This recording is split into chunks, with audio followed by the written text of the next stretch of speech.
I will always remember this thing that I saw every week at the church I grew up in. So my dad was the pastor of the church, and when we went there, it was 200 people on a dirt road in South Georgia.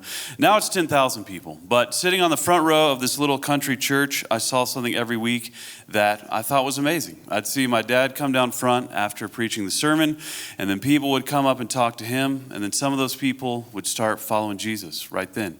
I thought that was awesome. And what stuck out to me, because I was young, is that a lot of the people who would come up were younger people, like other kids or teenagers or younger adults.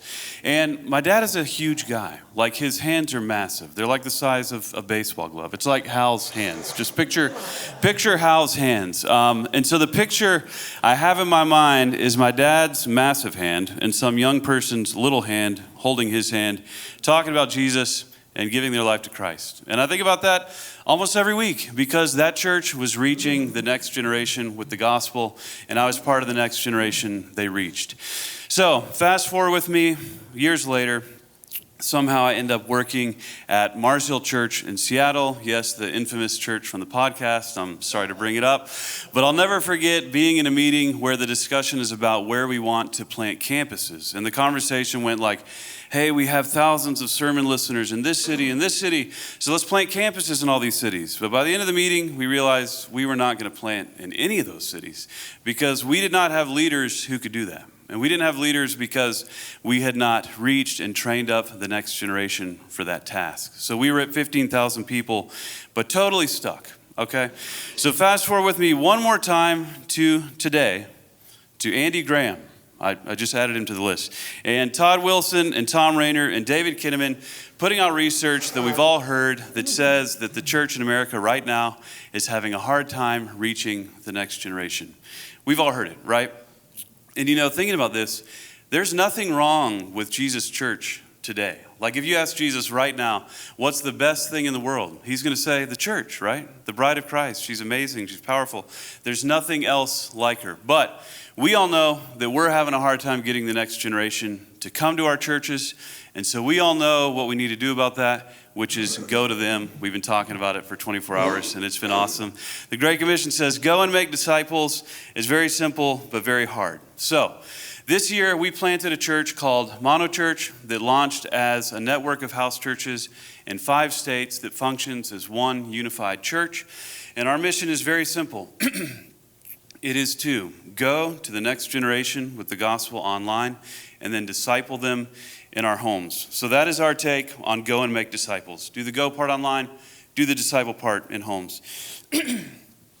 And as a church, we're called to be many things. Everything the church was in Acts 2, everything Jesus commands us to be, but we focus all of our energy on doing just those 2 things.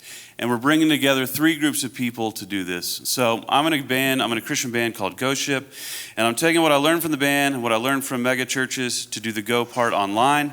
But then we've partnered with a disciple-making movement in India who has planted 15,000 churches in the past 7 years, and they're training us how to do the discipleship part in homes. So we were on Zoom with them last night. They train our house church leaders on Zoom. Come to the Q&A for stories because we got some crazy stories. There's a 3rd group, but I'll tell you about them later. But what I love about our mission is that it's infinitely scalable because the Great Commission is infinitely scalable. Like, we can reach millions of people online. We can disciple millions of people in homes. And Jesus said, hey, disciples, you have the power of the Holy Spirit. Now go reach everybody.